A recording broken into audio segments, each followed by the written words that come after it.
সমাজের ভিতরে যেই লোকের সন্তান হয় মারা যায়, সন্তানের কারণে অন্তরের ভিতরে ব্যথা পায়। আমার নবীজিকে আল্লাহ পাক সন্তান দেয়, সন্তানের কারণে খুশি হয়, আবার সন্তানটা পরিপক্ক বয়স হওয়ার আগে দুনিয়া থেকে বিদায় হয়। রাহমাতুল লিল আলামিনের মনটা খারাপ, মনটা বেজার। আল্লাহ, এই সন্তান তুমি দাও, তোমার দরবারে শুকর আদায় করি, তুমি আবার নিয়ে যাও, তারপরে আমি সবুর করি। আল্লাহ, এই দেয়া যাওয়ার নিয়ে যাওয়ার ভিতরে কাফের মুশরিকরা একটা দুর্বলতা খুঁজে পায়। তারা আমাকে নিয়ে হাসাহাসি করে, তারা আমাকে নিয়ে অনেক কটু বাক্যে কথা বলে। আমি নাকি নির্বংশ, আমার নাকি আফতার, আমি নাকি লেজ কাটা।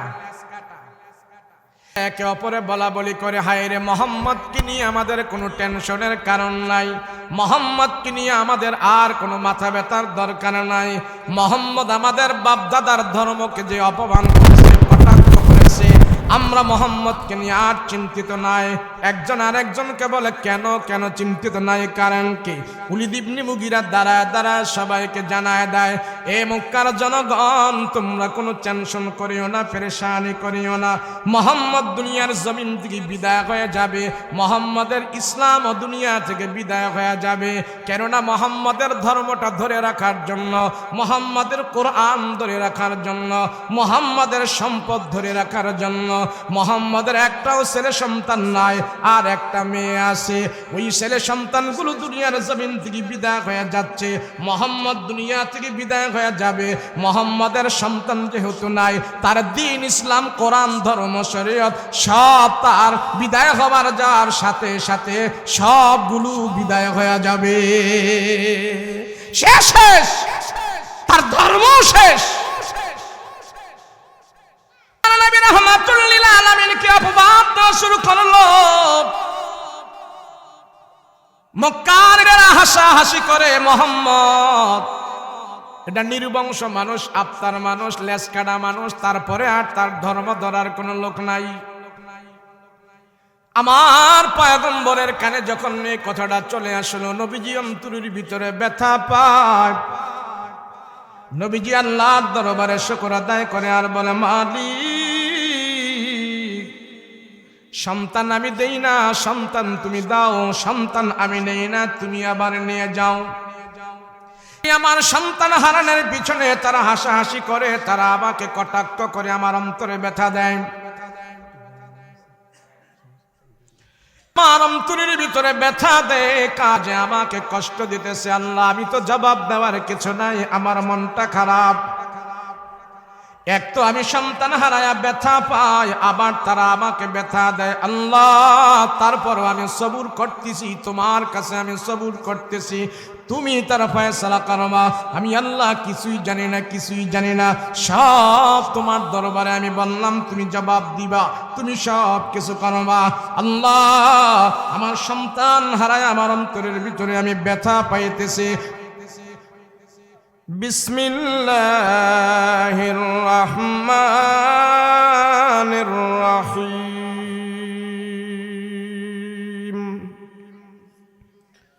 ইন্না আ'তাইনাকাল কাউসার ফাসাল্লি লিরাব্বিকা ওয়ানহার। شانئك هو الأبتر. قال سيدنا رسول الله صلى الله عليه وسلم: المرء على دين خليله فلينظر أحدكم من يخالل. أو كما قال النبي عليه الصلاة والسلام. وقال تعالى في شان حبيبه ومحبوبه: وما أرسلناك إلا رحمة للعالمين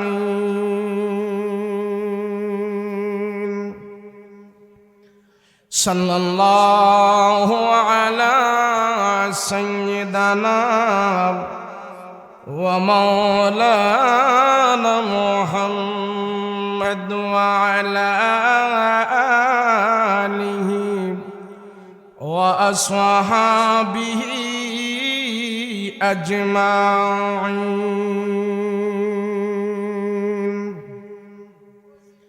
رب اشرح لي صدري ويسر لي أمري واحلل عقدة من لساني يفقه قولي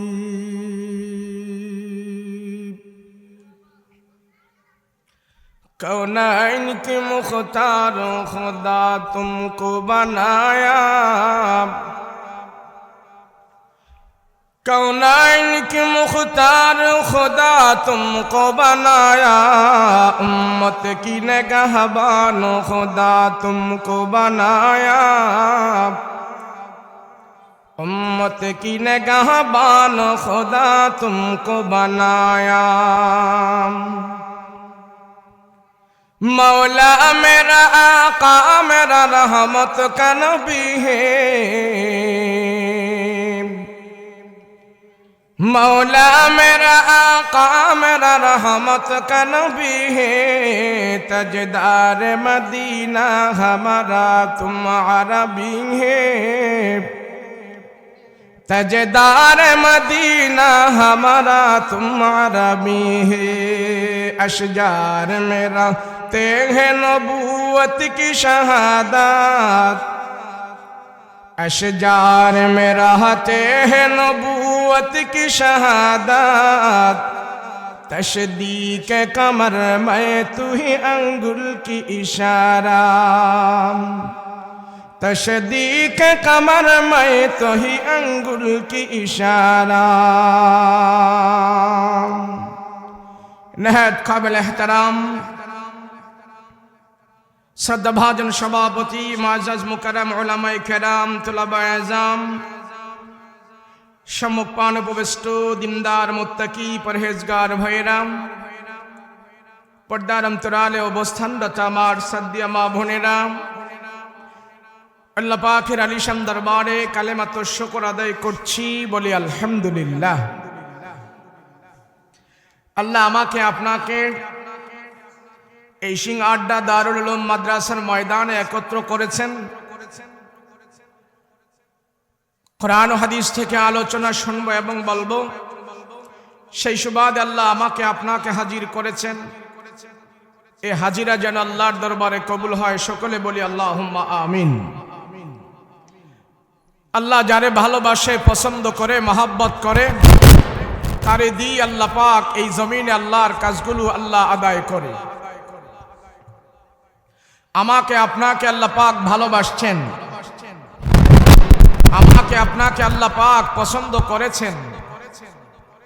সেজন্য আল্লাহ পাক গুনাহমুক্ত মজলিসে বসার তৌফিক দান করেছেন। আমি আপনি এখানে বসতে পেরেছি, আল্লাহ আমার আপনার উপরে রহম করেছেন, দয়া করেছেন, দয়ার দৃষ্টি দিয়েছেন। আল্লাহ আমার আপনার উপরে ফজল ও করম রহম করেছেন, সেই জন্য গুনাহমুক্ত মজলিসে বসার তৌফিক দান করেছেন। আমি আপনি যতক্ষণ এখানে বসে থাকবো, আল্লাহর ফজলে আমার আপনার আমল নামায় ফেরেশতারা কোনো গুনাহ লিখবে না। ওয়াজ মাহফিলে আমরা যতক্ষণ বসে থাকি এবং থাকব, আমরা কোনো গুনাহ করব না। ওয়াজ মাহফিলে আসলে, বসলে, বললে, শুনলে, আসলে, বসলে, বললে, শুনলে, এই উপরে ওঠাও, এটা নেমে যা, উপরে ওঠাও।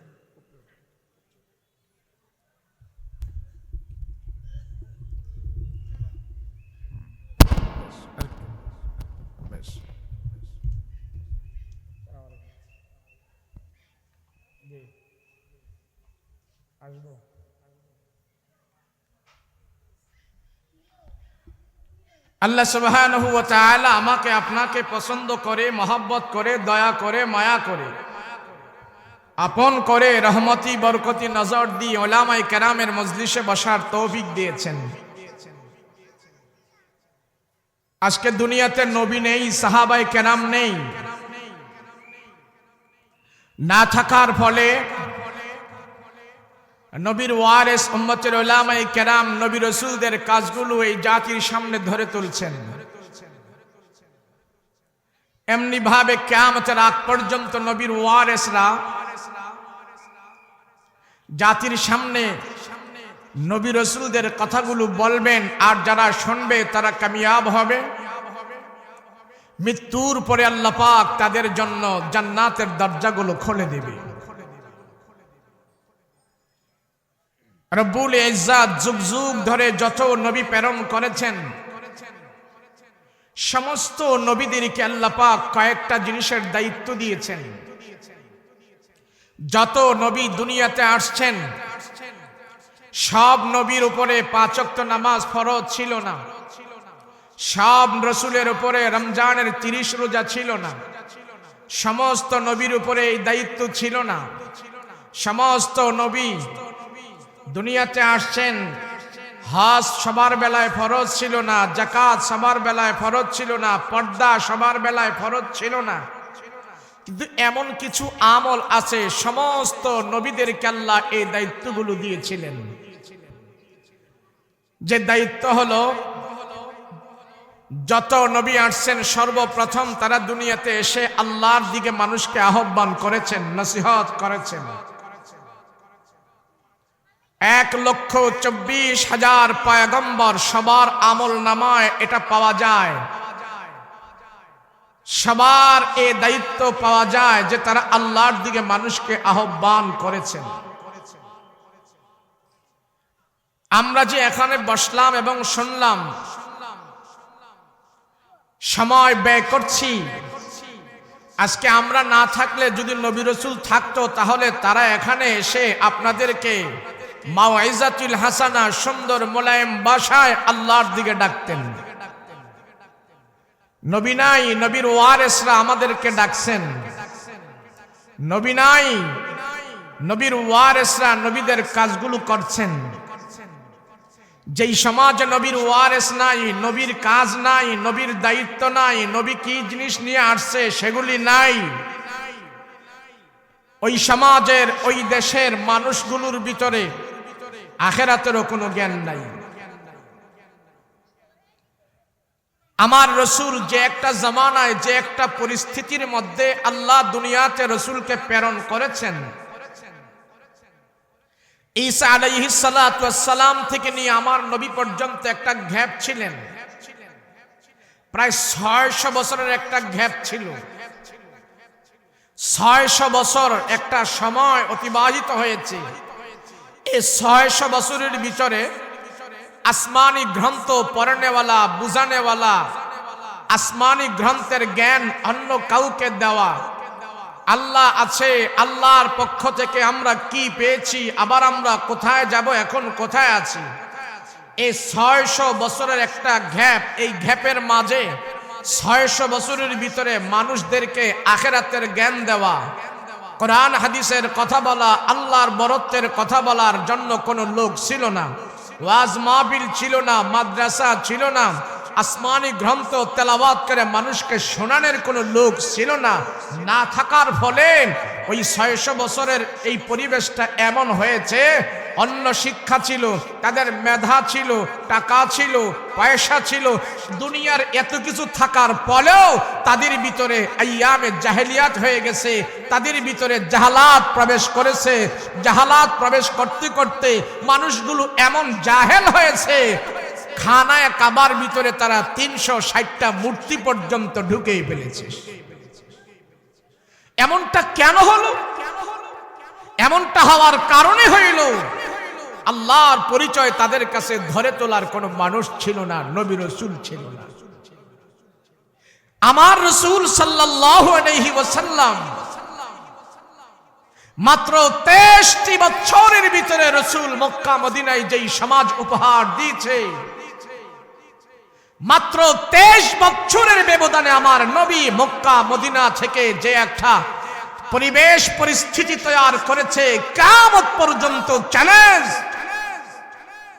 অন্য কোন মহামানব অদ্বিতীয় আর কেউ এমন সুন্দর সুজলা পরিবেশ পৃথিবীর জমিনে কেউ কায়েম করতে পারবে না। নবী পাক সাল্লাল্লাহু আলাইহি ওয়াসাল্লাম কাফিরের সমাজে রাসূল এসেছেন। আল্লাহ তো রাসূলকে 30 বছরের মাথায় নবুয়তি দিলে পারতেন, নবীজির 20 বছর বয়সে তো নবুয়তি দিলে পারতেন, কিন্তু আল্লাহ 20 বছর 30 বছর 35 বছরে না দিয়ে আমার রাসূলকে 40টি বছর ওই কাফেরের সমাজে পদার্পণ করার পর আল্লাহ আমার রাসূলকে নবুয়তি দিলেন। তার বিশাল বড় এক হিকমত এবং কারণ হলো, মক্কার মধ্যে যে মানুষগুলোর কাছে আমার রাসূল 40টি বছর অতিবাহিত হয়েছে, 40টি বছরের ভিতরে সব কাফের বেঈমানদের জবান থেকে আওয়াজ বের হয়েছে, মুহাম্মদ নম্র, মুহাম্মদ সভ্য, মুহাম্মদ আদবওয়ালা, মুহাম্মদ আখলাকওয়ালা, মুহাম্মদ আমানতগার, মুহাম্মদ বিশ্বস্ত। মুহাম্মাদের জবান থেকে আমরা কোনোদিন মিথ্যা কথা পাইনি। মুহাম্মদ তুমি যা বলবে আমরা মাথা পেতে সত্য বলে গ্রহণ করে নেব। 40টি বছর কাফেরের সমাজ আমার রাসূল একজন আদর্শ মহামানব হিসাবে ছিলেন। যখনই 41 পদার্পণ হলেন, আমার আল্লাহ আমার পয়গম্বরকে রিসালাতের দায়িত্ব প্রকাশ করা শুরু করলেন, নবী হিসাবে ঘোষণা দিলেন, প্রকাশ করা শুরু করলেন। তখনই তারা বেঁকে বসল। 40 বছরের আগে আমার রাসূলকে কাফিরের সমাজে সব কাফের বেঈমানরা আমার রাসূলের শিশুকাল, বাল্যকাল, মধ্যকাল, বয়স্ককাল সব কাল তারা দেখছে। 40-এর আগে নবীজির ব্যবসায়ী জীবন, চাকরি জীবন, পারিবারিক জীবন, সামাজিক জীবন, সব জীবনে কাফের মুশরিকদের কাছে আমার রাসূল ছিলেন একজন আদর্শ মহামানব। একজন কাফের মুশরিকও আমার রাসূলকে চুলচেরা বিশ্লেষণ করে দেখেছে, কোনো খুঁত পায় নাই, কোনো দোষ পায় নাই। মুহাম্মদ নম্র, ভদ্র।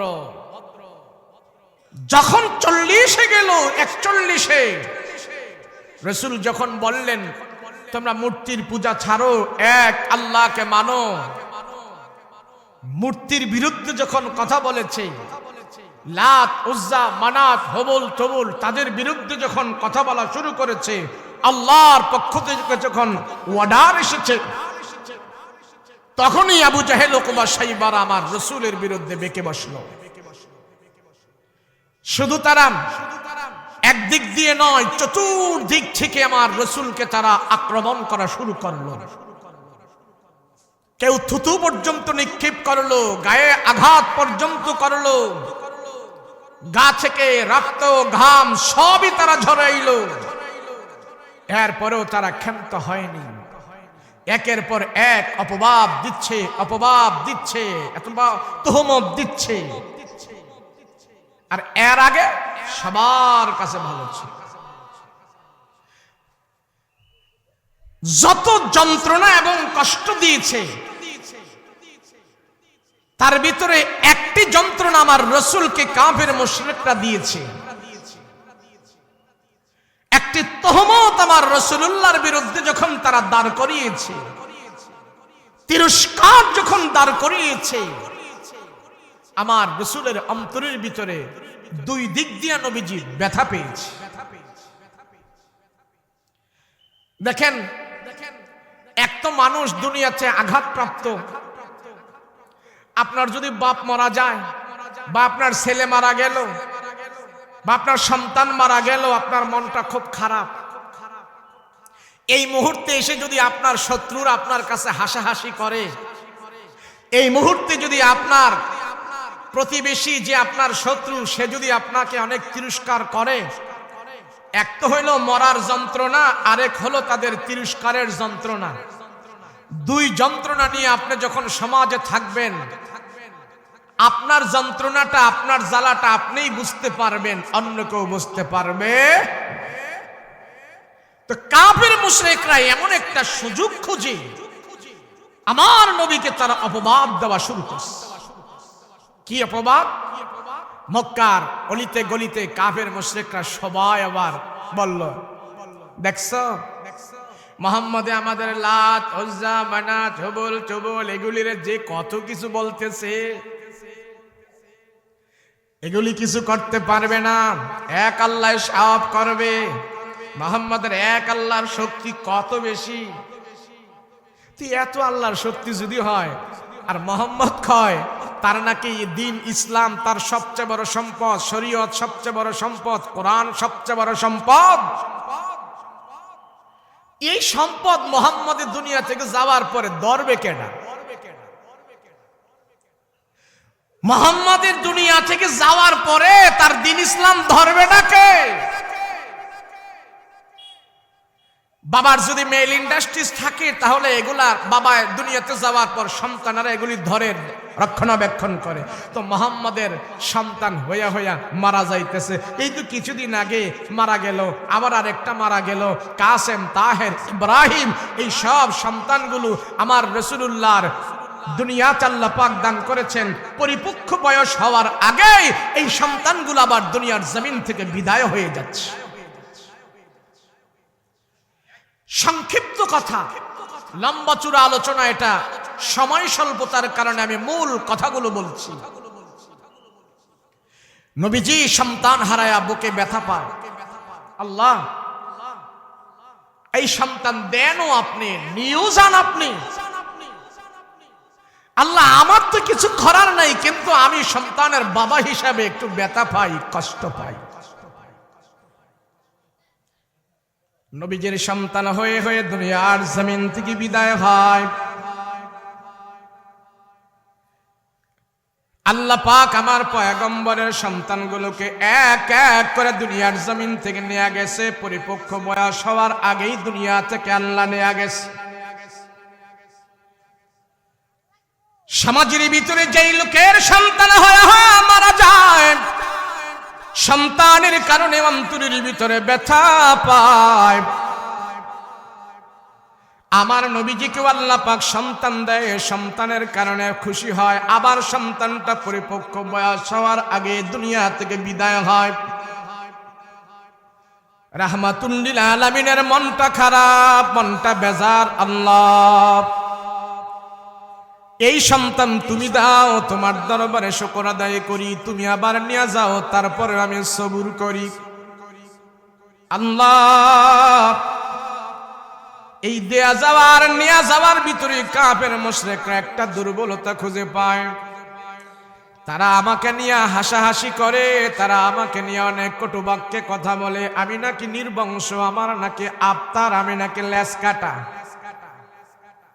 কাফের মুশরিকরা একে অপরে বলা বলি করে, হায় রে মুহাম্মদকে নিয়ে আমাদের কোনো টেনশনের কারণ নাই, মুহাম্মদকে নিয়ে আমাদের আর কোনো মাথা ব্যথার দরকার নাই।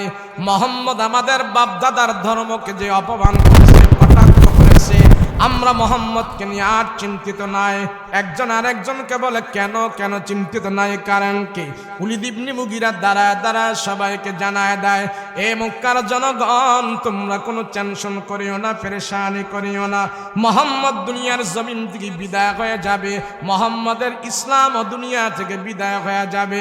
কেননা মুহাম্মদের ধর্মটা ধরে রাখার জন্য, মুহাম্মদের কোরআন ধরে রাখার জন্য, মুহাম্মদের সম্পদ ধরে রাখার জন্য মুহাম্মদের একটাও ছেলে সন্তান নাই, আর একটা মেয়ে আছে।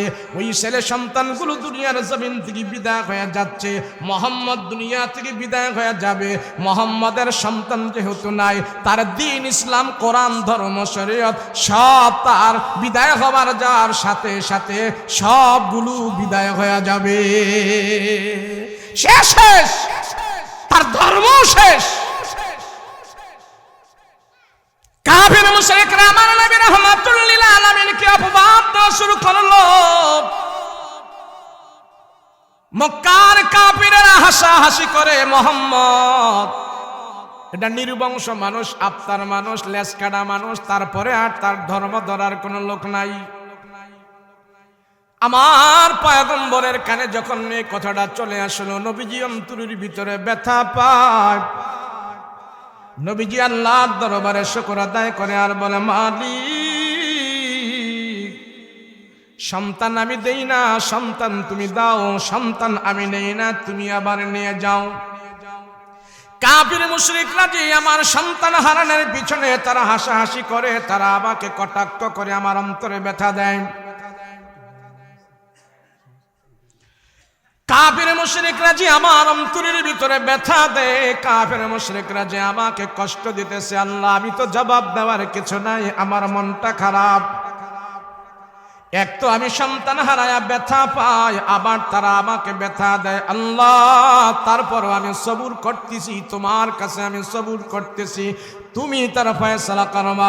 আমি আল্লাহ কিছুই জানি না, কিছুই জানি না, সব তোমার দরবারে আমি বললাম, তুমি জবাব দিবা, তুমি সব কিছু করবা। আল্লাহ আমার সন্তান হারায় আমার অন্তরের ভিতরে আমি ব্যথা পাইতেছি, আর কাফের মুশরিকরা হাসাহাসি করতেছে। আল্লাহ আমি কি করব, আমি তো কোনো খুঁজে পাচ্ছি না। আল্লাহর নবী রাহমাতুল লিল আলামিন সন্তান হারায় ব্যথা পায়, নবীজির অন্তরের ব্যথা দূর করার জন্য আল্লাহ পাক রব্বুল আলামিন ডাক দিয়া বলে, ওগো রহমতের নবী গো, দুনিয়ার মানুষ আপনাকে ব্যথা দিতে পারবে না, তারা যত কষ্ট আঘাত আপনাকে দেবে আমি আল্লাহ সব দূর করে দেব। জিবরাইল আমিনকে ডাক দেয়া বলে, ও জিবরাইল যাও, আমার নবী সন্তান হারায়া ব্যথা পাইতেছে, আমার নবী সন্তান হারায় অন্তরে কষ্ট পাইতেছে, সন্তানগুলো আমি আল্লাহ দেই, আমি আল্লাহ আবার নিয়ে যাচ্ছি। নিয়ে যাওয়ার পিছনে হিকমত আছে, কারণ আছে। আমি আল্লাহ আমার পয়গম্বরকে সবচেয়ে বেশি ভালোবাসি, আমি আমার নবীকে শেষ নবী বানিয়েছি, আমার নবীকে আমি খাতামুন নবিয়্যিন বানিয়েছি। আমার নবীর পরে পৃথিবীতে কোনো নবী হতে পারবে না, আমার নবীর পরে দুনিয়াতে কেউ নবী হওয়ার কোনো সুযোগ নাই। সেই জন্য সন্তানগুলোকে আমি আল্লাহ পরিপক্ষ বয়স হওয়ার আগে আগে আমি আমার কাছে নিয়ে আসছি। জিবরাইল আসো, আমার কাছ থেকে 3 আয়াত বিশিষ্ট একটা সূরা নিয়া আমার পয়গম্বরের কাছে হাজির হও।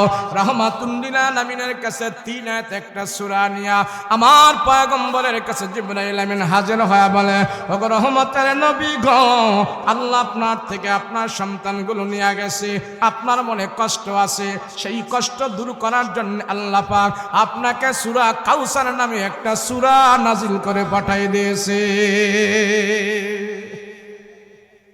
মুসলমান ভাইরা রে আমার, কি আছে এই সূরার ভিতরে? আল্লাহ এই সূরা নাজিল করে আমার নবীর মনের দুঃখ কষ্ট দূর করতে চায়। এই কাউসারের ভিতরে আল্লাহ কি দিয়েছে? আল্লাহ পাক ডাক দিয়ে কয়, পয়গম্বর সন্তান হারাইলেন 4 জন, নবী গো আপনার সন্তান হারাইলেন 4 জন, 4 জন সন্তানের জন্য আপনি তো পেরেশানি করেন না, এত পেরেশানি হয় না। সন্তানগুলো হারায় আমি আল্লাহ তাআলা আপনাকে সূরা কাউসার দিলাম, কাউসার দিলাম, এমন কাউসার আপনাকে দিলাম, এই সন্তানের চাইতে আরো বহুত কিছু আমি এখানে দিলাম। সূরা কাউসারের ভিতরে আল্লাহ পাক এমন কি দিয়েছে, নবীকে সন্তান হারানোর ব্যথা পর্যন্ত কাউসারে আল্লাহ জানায় দিয়েছে। আল্লাহ ডাক দিয়া কয়, ও রহমতের নবী, আমি আল্লাহ আপনাকে কাউসার দিয়েছি। কাউসার অনেক দামি জিনিস। মুফাসসিরিন কেরাম বলেন কাউসারের ব্যাখ্যা 40টার উপরে আছে। 1 নম্বর ব্যাখ্যা হলো হাউজে কাউসার, 2 নম্বরের ব্যাখ্যা হলো উম্মতের উলামায়ে কেরাম, 3 নম্বরের ব্যাখ্যা হলো নবীকে আল্লাহ পাক সমস্ত নবীর চাইতে উম্মত বেশি বানায়া দেবে। 4 নম্বরের ব্যাখ্যা হলো হাউজে কাউসারের 4 নম্বর ব্যাখ্যা হলো আল্লাহ পাক খুশি হয়ে আমার নবীকে জান্নাতের চাবি দান করে দেবে। রাসূল গো, আপনার মনের দুঃখ কিভাবে দূর করতে হয় আমি আল্লাহ জানি। সন্তান নিয়ে এলাম 4 জন নিয়ে আসার পরে বিনিময়ে আপনাকে আমি কাউসার দিয়েছি। রাসূল গো, আমি জানি আপনার অন্তরের ভিতরে সন্তানের মহব্বত বেশি না, সন্তানের মহব্বত বেশি না, উম্মতের মহব্বত আপনার ভিতরে বেশি। ওগো রহমতের নবী গো, ওই উম্মত যেভাবে উপকার পাইবে আপনার দ্বারা, সেই জন্য আমি কাউসার দান করেছি। হাসরের ময়দানে সব নবীরা জান্নাতে যাওয়ার জন্য পেরেশান হয়ে থাকবে, জান্নাতে যাওয়ার জন্য তারা রেডি হয়ে থাকবে, সব নবীরা জান্নাতে যাওয়ার জন্য পাগল হয়ে থাকবে। আমি জানি ওই কঠিন হাসরের ময়দানে আপনার জান্নাতের জন্য পাগল হবেন না। ও পয়গম্বর, আপনি আপনার উম্মতের জন্য পাগল হবেন।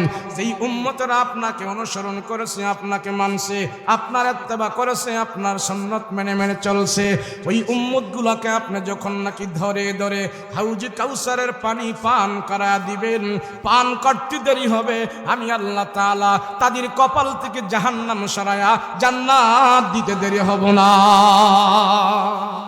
রসুল গো, সেই জন্য আপনাকে আমি কাউসার দিলাম, হাউজে কাউসার আমি আল্লাহ আপনাকে দান করলাম। 2 নম্বরে আপনার সন্তান 4 জন হারায়া আমি আল্লাহ উম্মতের উলামায়ে কেরাম যারা আছে, হক্কানি আলেম যারা আছে, সব হক্কানি আলেমদেরকে আমি আল্লাহ আপনার রুহানি সন্তান বানায়া দিলাম। সন্তান নিয়ে গেছে 4 জন, 4 জন হারানোর বিনিময় উম্মতের যত আলেম আছে, যত হক্কানি উলামায়ে কেরাম আছে, রাসূলের জন্য আশিক মহব্বত সব আলেম উলামাদেরকে আমি আল্লাহ নবীজির রুহানি সন্তান বানিয়ে দিয়েছি। 4 জন থাকলে কি ভালো হতো, নাকি এত লক্ষ লক্ষ উলামায়ে কেরামদেরকে রুহানি সন্তান বানাইছে এটা ভালো হয়েছে? আল্লাহ পাক রব্বুল আলামিন ডাক দিয়া বলে, রহমতের নবী, আমি আপনার মনের দুঃখ বুঝি, আপনার মনের কষ্ট দূর করার জন্য আমি আল্লাহ লক্ষ লক্ষ আলেম উলামাদেরকে আমি আপনার সন্তান বানায়া দিছি। ওগো পয়গম্বর, আপনার 4টা সন্তান হলে তারা কি করত? নবীর পরে যদি সন্তানগুলো আপনি জীবিত থাকতো, তাইলে খ্রিস্টান বেঈমান কাফের মুশরিকেরা নবীর ছেলেকে তারা জোর করে হলেও নবী বানায়া ফেলতো। সেই জন্য আল্লাহ কয়, পরিপক্ক বয়স হওয়ার আগে আপনার সন্তানগুলোকে আমি আল্লাহ আমার কাছে নিয়ে আসছি। পয়গম্বর, আপনি ভয় পায়েন না, বিনিময়ে যত আলেম আছে সব আলেমদেরকে আমি আল্লাহ আপনার রুহানি সন্তান বানায়া দিছি। সেই জন্য তো বর্তমানে হক্কানি আলেম মাদ্রাসা মসজিদের খেদমতে যারা আছে, ইমামতির খেদমতে যারা আছে, নবীজিকে যারা দিল প্রাণে লালন পালন করে, নবীজির পঙ্খান্ন সব কিছু মেনে উম্মতের উলামায়ে কেরাম যারা চলে, নিজের বাবারে গালি দিলেও এত গরম হয় না, মা বাবারে গালি দিলেও এত গরম হয় না। উম্মতের উলামায়ে কেরামের সামনে যখন পয়গম্বরকে নিয়ে কটুবাক্যে কথা বলে, নবীজিকে আঘাত করে কথা বলে, ওই আলেম উলামা মসজিদের চাকরিকে বড় মনে করে না, মাদ্রাসার দর্শকে মনে করে না। হাইরে দর্শ দিয়া লাভ হবে কে? হাদিস পড়ায়া লাভ হবে কে? ইমামতি করে লাভ হবে কি? যেই ইমামতি পাইলাম নবীর জন্য, যে হাদিস পাইলাম আমার রসুলের জন্য, যে হাদিস পড়াইতেছে রসুলের জন্য, ওই নবীকে যদি কোনো বেঈমানের বাচ্চা গালি দেয়, আমরা তখন আর সহ্য করতে পারি না। কুরআন কিতাব বন্ধ করিয়া ময়দানে ঝাপায়া ঝাপায়া আমরা স্লোগান দেয়া বলে, নবীর ইজ্জতের উপরে যে আঘাত করবে, জানের বিনিময় হলো তোমার বিচার আমরা করে দেব। এটাই আমাদের দাবি। রুহানি সন্তান আমরা পয়গম্বরের। সমাজের ভিতরে অনেক মানুষ আছে, তারা বলে আলেম উলামা কেন রাজনীতির ময়দানে, কেন তারা জিহাদের ময়দানে, কেন তারা রাস্তাঘাটে? আরে জানি আমাদের দিলের তামান্না তোমাদেরকে বোঝানোর মতন কেউ নাই, বুঝাইতেও পারবো না। পয়গম্বরকে আমরা কত ভালোবাসি আর কত মহব্বত করি। আজকালকার কোনো মানুষ আছে 5 বছরের ক্ষমতা পায়া ইসলাম ভালো লাগে না, 10 বছরের ক্ষমতা পায়া ইসলাম ভালো লাগে না, টাকার গরমে রসুলের সুন্নতকে ভালো লাগে না। অথচ আমরা জানি ভারতবর্ষে একজন বিশাল বড় এক রাজা ছিলেন, তার নাম হলো বাদশাহ আলমগীর। 5 বছরের বাদশাহ ছিল না, 10 বছরের বাদশাহ ছিল না, 58 বছর বাদশাহী করেছে বাদশাহ আলমগীর। ওই বাদশাহ আলমগীরের দরবারে যখন কোনো মানুষ যাইতেন, আলেম উলামারা যাইতেন, জনগণও যাইতেন, 2 যাওয়ার ভিতরে পার্থক্য ছিল।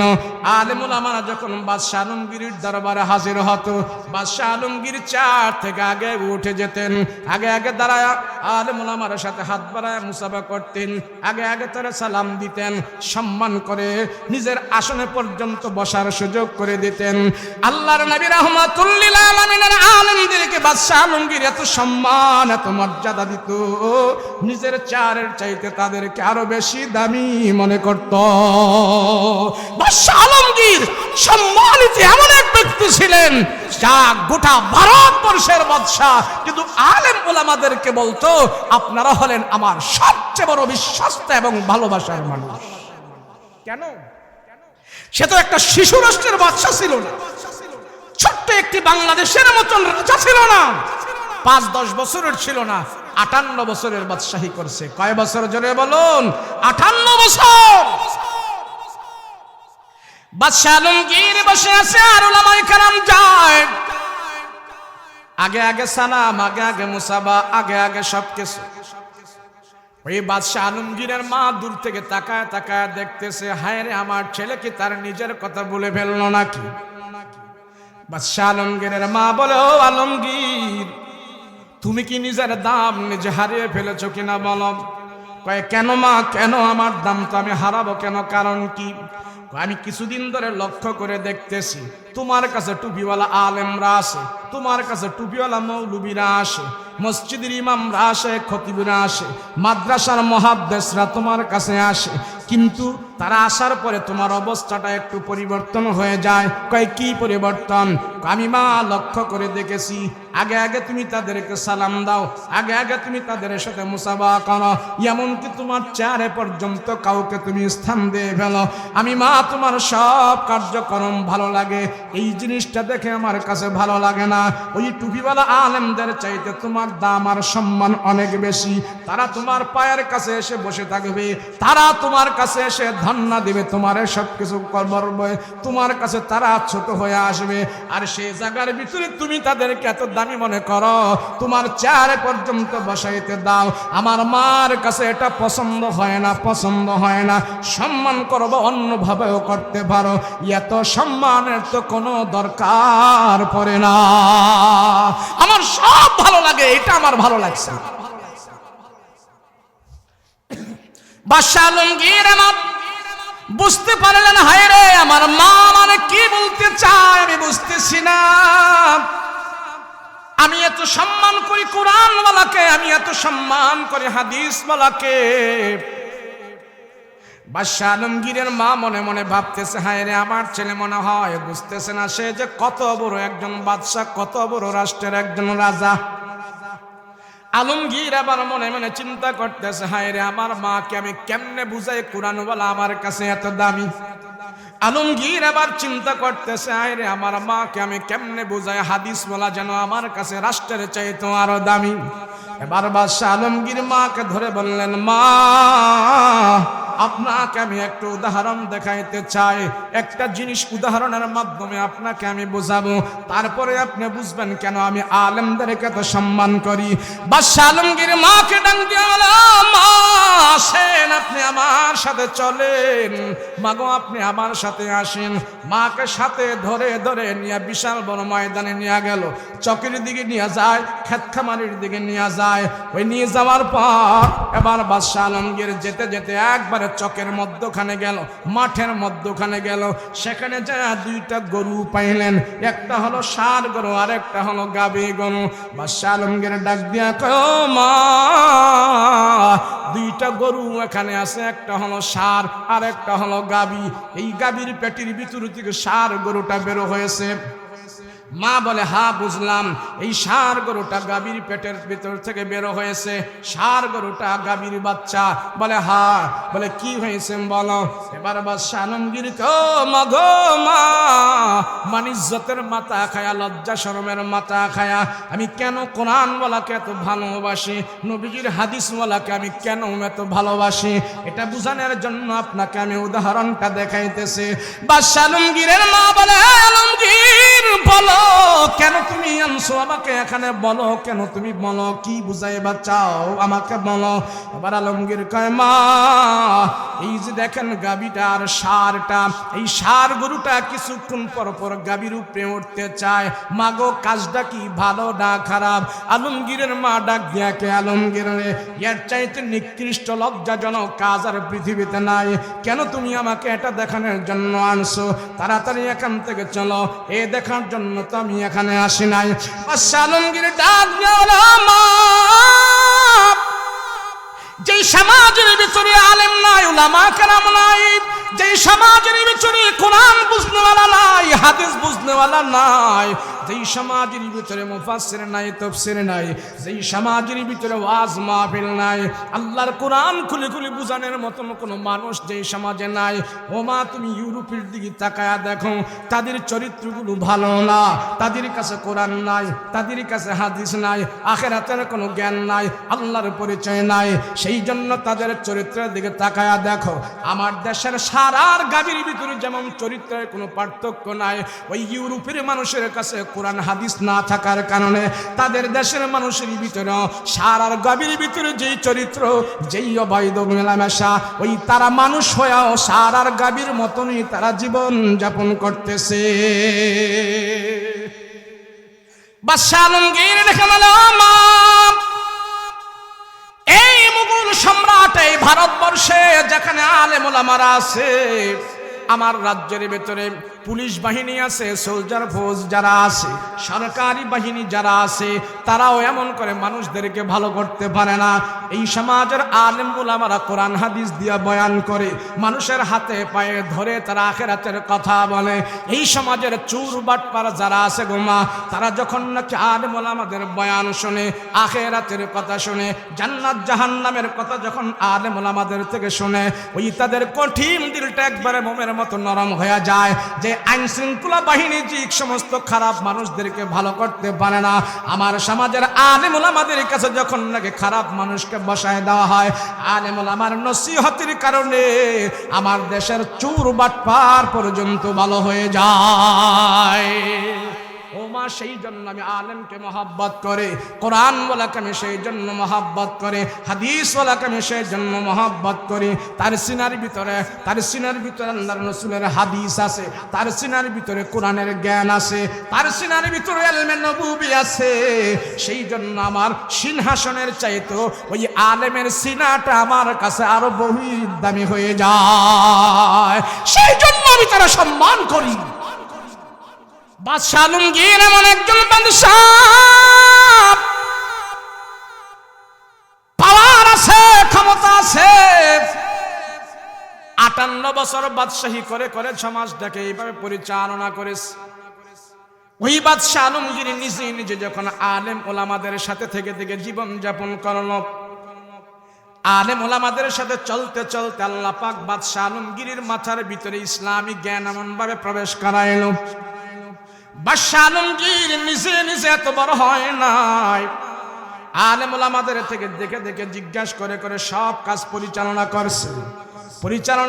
আর আলেম ওলামাদের সাথে সংস্পর্শ থাকার কারণে আল্লাহ বাদশাহ আলমগীরের মাথার ভেতরে এলমে ওহী এমন ভাবে দান করেছে, বাদশাহ আলমগীরের সিনাটাকেও আল্লাহ পাক কবুল করে নিয়েছে।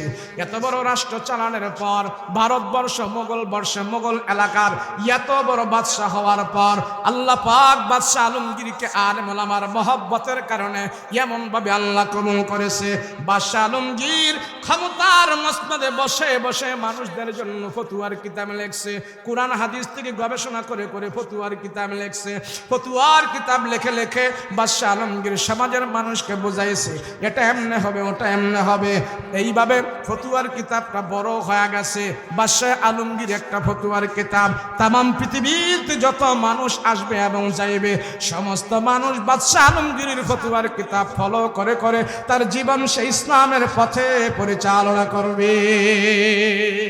বাদশাহ আলমগীর সে এমন এক বড় বাদশাহ হওয়ার পর ওই আল্লাহর রসুলের হাদিস যাদের সিনার ভিতরে ছিল তাদেরকে মহব্বত করার কারণে আল্লাহ বাদশাহ আলমগীরের সিনাটাকেও আল্লাহ ইসলামের জন্য কবুল করে নিয়েছে।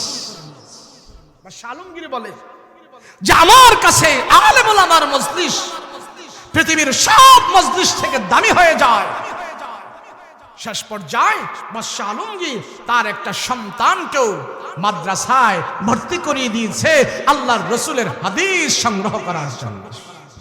আর আমি আর আপনি মনে করি আরে বাবা হুজুররা করে কি? হুজুররা খাইব কি? খাওয়ার চিন্তা করুন। আমার ছেলে যত বড় ডাক্তার, মাস্টার, ইঞ্জিনিয়ার হবে কোনো গ্যারান্টি নাই। আজ সমাজের বাস্তব আলোকে আমরা দেখি এই সমাজে বৃদ্ধাশ্রম আছে, বুড়া বুড়িদের আশ্রয়স্থল আছে। সন্তান ডাক্তার, মাস্টার, ইঞ্জিনিয়ার, ব্যারিস্টার, যত বড় শিল্পপতি হোক, এই শিল্পপতি, ডাক্তারের, মাস্টারের বাবা মাকে বৃদ্ধ অবস্থায় চোখের পানি ফেলে ফেলে কাঁদে, আর তাদের বাপ মাকে বৃদ্ধাশ্রমে পাওয়া যায়। কথা বলো ঠিক কিনা? আপনি সারা দুনিয়া ঘুরে দেখেন, আলেম ওলামারা বেতন কম পাইলেও, চাকরি বাকরি এত উচ্চ পদের না হলেও একটা গ্রান্টে দিতে পারি আমাদের হালাল বৈধ ইনকাম দিয়ে মা বাবার মৃত্যু পর্যন্ত, কবর পর্যন্ত মা বাবার পাশে আমরা থাকতে পারি। কথা বলো ঠিক কিনা? এর চাইতে আর কি পাওয়া যায়? এর চাইতে এই দুনিয়াতে আর কি বেশি আশা করা যায়? শুরু থেকে শেষ পর্যন্ত আমার বাবা মাকে আমি যখন ইসলামের উপরে প্রতিষ্ঠিত করে বাবা মারে তালিম দিয়ে কবর পর্যন্ত যখন আমি শোয়াই দিয়েছি, কবরের মধ্যে মাটি দিয়ে, আমার সন্তান যখন আমার কবরের পাশে দাঁড়িয়ে সূরা ইয়াসিন তেলাওয়াত করবে, বাবা মার জন্য দোয়া করবে, সন্তানের চোখের পানি ছেড়ে দিয়েছে, সন্তান মা বাবার জন্য কাঁদে আর চোখের পানি ছেড়ে সূরা ফাতিহা পড়ে, কুল হুয়াল্লাহ পড়ে, সূরা ইয়াসিন পড়ে দোয়া করে, আল্লাহর রাসূল বলে ওই সন্তান কাঁদা অবস্থায় আল্লাহ তার বাবা আমার কবরের আযাব মাফ করে দেয়। একজন মা, একজন বাবা সন্তান থেকে এর চাইতে আর বেশি কি আশা করতে পারে? এর চাইতে যদি বেশি কিছু আশা করে, ওই আশা বিফলে যায়, ফলে না। কথা বলো ঠিক কিনা? আমরা বহু দেখেছি ডাক্তার, মাস্টার, ইঞ্জিনিয়ার, এগুলো হবে, কোনো অসুবিধা নাই। ডাক্তার হওয়া ইসলামে বাধা নেই, ইঞ্জিনিয়ার হওয়া ইসলামে বাধা নেই। আপনি দুনিয়ার লাইনে যত বড় হবেন, কোন ইসলামে বাধা নেই। নারীও হতে পারবে, পুরুষও হতে পারবে। ইসলামে অধিকার দিয়েছে শিক্ষার জন্য, উচ্চ হওয়ার জন্য, উচ্চতর গবেষণার জন্য অধিকার দিয়েছে ইসলাম। তবে ইসলাম একটা সীমা রেখা দিয়েছে, ইসলাম একটা মাপ দিয়েছেন, ইসলাম একটা স্কেল রুল দিয়েছেন।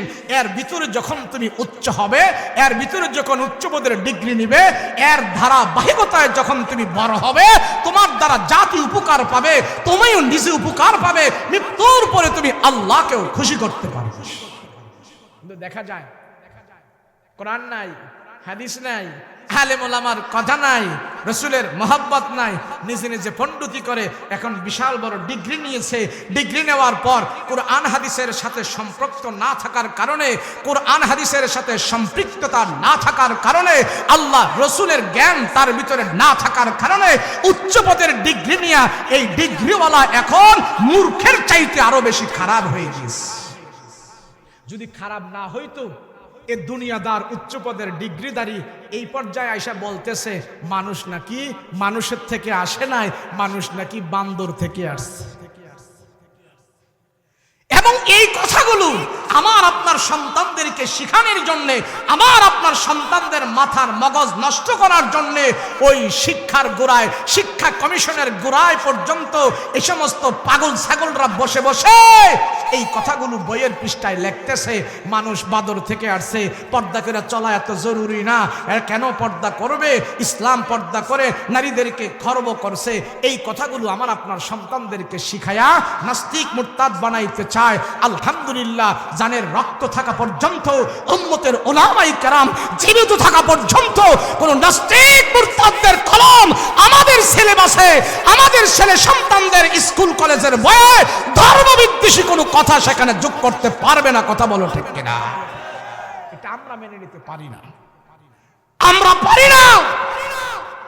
কিন্তু এখন সব উলামায়ে কেরাম যখন বলতেছে, এখন বলে যে একটু ভুল হইতেই পারে।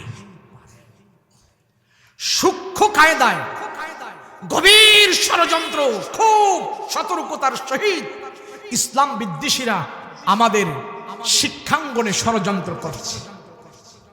আগে ছিল আদমশুমারি, এই আদমশুমারি বাদ দিয়ে এখন দিছে জনশুমারি। এখন আদমশুমারি হয় না, জনশুমারি হয়। গভীর ষড়যন্ত্র করে তারা জনশুমারি আনছে। আদমশুমারি বললে তো আদমের সন্তানদের গণনা করা হয়, সেজন্য এই নাস্তিকরা, এই আধুনিক বিজ্ঞান নামে জাহেলেরা গণশুমারি নাম দিছে আদমশুমারি বাদ দিয়া। আদমশুমারি বাদ দিয়া গণশুমারির নাম দিয়া এখন তারা বলতেছে এই গণশুমারি, এই সন্তান, এই মানুষ আদম থেকে আসে নাই, এটা বান্দর থেকে আসছে। বলেন, আগে শুনতাম মাথা খারাপ হইলে পাগল হয়, আর পাগলের মাথা খারাপ হইলে যা হয় তা হইছে। পাগলের মাথা খারাপ হচ্ছে হয়, এগুলা তো পাগল আগেই হয়েছে, এখন ডাবল করে আরো মাথা খারাপ হয়েছে। সাবধান।